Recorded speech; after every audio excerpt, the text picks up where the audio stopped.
क्या लगता है कि हेलीकॉप्टर भेज के जो है लीची मंगा लेना, कपड़े मंगा लेना, इसको कुछ देर के लिए मैं पर्क मानने के लिए तैयार हूं।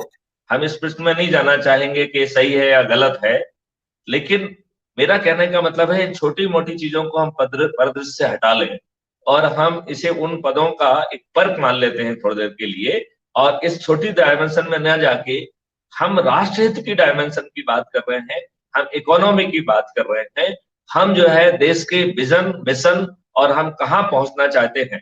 जैसे अमेरिका में उसमें प्रेसिडेंट ने कहा कि हम 10 साल में इस तारीख को चंद्रमा पर पहुंचना चाहेंगे, और अमेरिका चंद्रमा पर पहुंचा।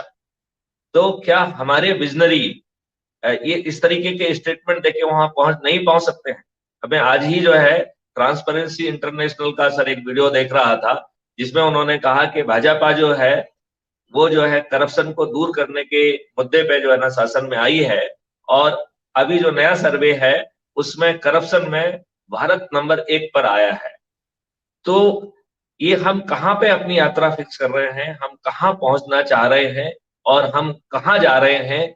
क्या इस समय कुछ मिड कोर्स करेक्शन की सर आप गुंजाइश देख रहे हैं? और यदि वो गुंजाइश है तो वो गुंजाइश कैसे हासिल की जाए, जहां पे कि कॉन्फ्लिक्ट की बजाय कोलैबोरेशन एक रास्ता हो? क्योंकि कॉन्फ्लिक्ट से कुछ हासिल होने वाला नहीं है, कॉन्फ्लिक्ट में बहुत एनर्जी सब वेस्ट होती है। तो क्या हम कॉन्फ्लिक्ट्स और कंपटीशन से हटके कोलैबोरेशन वाली मैकेनिज्म पे पहुंच जाएं? आज नेगेटिव चीजों के लिए कंपटीशन हो गया है, और यदि जब भी कोई नेगेटिव बात की जाती है तो वो दूसरे की नेगेटिव बात करने लग जाता है। वो जो है अच्छी बात कहने की बजाय कि तुम तो तू तू यदि मेरे साथ कुछ गड़बड़ था तो तेरे बाप के साथ गड़बड़ है, उसके बाप के साथ गड़बड़ है, उसके साथ बाप के साथ गड़बड़ है, हम क्यों बापों के पास जा रहे हैं? हम सीधी सीधे देश के लिए क्या अच्छा है उस नेशनल इंटरेस्ट की बात क्यों नहीं कर रहे हैं? क्या क्या जो है देश की राजनीति में मिड कोर्स करेक्शन संभव है? कैसे होगा, क्या होगा सर? आपके इतने लंबे अनुभव से यदि आप कुछ उस पर रोशनी डालेंगे तो संभवतः क्राइम फ्री भारत को भी फायदा होगा, और जो लोग अभी और बाद में सुनेंगे उन्हें भी उसका फायदा मिलेगा सर।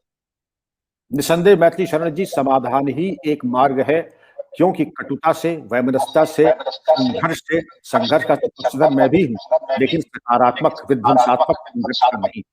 और कोर्स करेक्शन तो एक अंतराल में होना ही है, और अगर कोर्स करेक्शन आज नहीं होगा, और मुझे बहुत सुखद अनुभव हो रहा है कि क्राइम फ्री भारत आप एक वो ओएसिस है एक्सीलेंस है, जो कि कम से कम एक दशा को परिवर्तित करने के लिए एक बहुत सार्थक पहल की है। क्योंकि संघर्ष में कुछ नहीं रखा, आलोचना में कुछ नहीं रखा हुआ, और किसी को नीचे दिखाना किसी के हित में भी नहीं है। बेहतर ये होगा कि हम समस्या की चर्चा तो करें, लेकिन किसी को नीचा दिखाने के बजाय हम समाधान करें।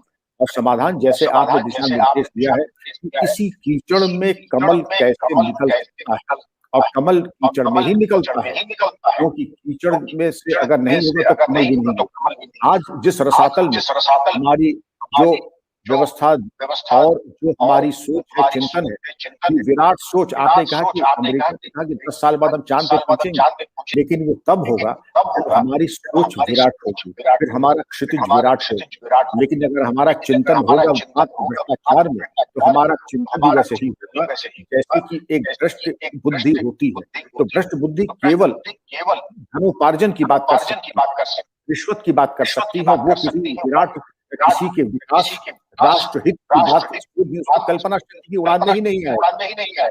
और अगर उसको उतना आगे जाना है और राष्ट्रहित की जाना है तो उसको इसके ऊपर उठना पड़ेगा।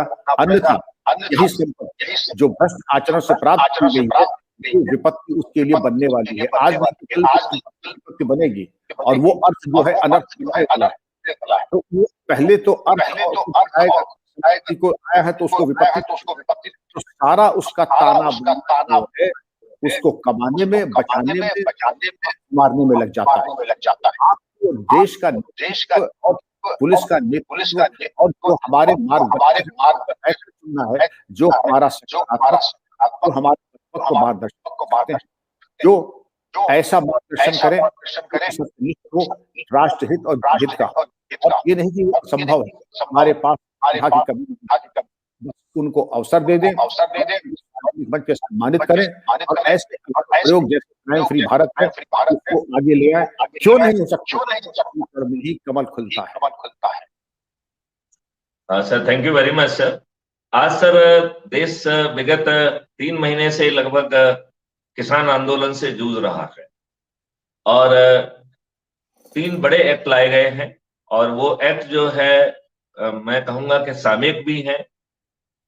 उसमें बहुत सारे जो सुधार हैं उससे काफी सुधार होगा, ये भी नकारा नहीं जा सकता है। लेकिन यदि हम इन तीनों एक्ट के पीछे की मंशा देखें तो वो सीधी एक मंशा है कि किसानों की जो इकोनॉमिक हालत है उसमें बहुत सुधार आएगा, शायद उनकी आमदनी दुगनी या उससे भी ज्यादा हो जाएगी। अब आमदनी के 2 ही तरीके हैं, या तो हम कॉस्ट ऑफ एग्रीकल्चर को कम करें या जो प्रोसीड है उसको हम हायर रेट पे बेचें। मेरे ख्याल से सरकार को निश्चित तौर पे इस बात का विश्वास होगा कि आने वाले समय में जो रेट हैं वो एमएसपी के दुगने जाएंगे या तिगने जाएंगे और उसी माध्यम से सुधार भी संभव होगा। यदि सरकार का ऐसा मानना है तो एमएसपी के नीचे खरीदारी को कॉग्निजेबल, नॉन वेलेबल और मिनिमम पनिशमेंट ऑफ 5 ईयर या 7 ईयर का ऑफेंस क्यों ना बना दिया जाए, जिससे कि किसान को इस बात का जो है ना ढाढ़स बना रहे कि कोई कॉकस उन्हें घेर कर ईस्ट इंडिया कंपनी की भांति उन्हें बंधुआ मजदूर बना लेगा, उनके प्रोसीड्स को बहुत हल्के फुल्के दामों में खरीद लेगा और उनकी हालत बद से बदतर हो जाएगी। कहीं ना कहीं मुझे लग रहा है कि किसानों के दिल में ये कोई ना कोई संदेह है इसमें।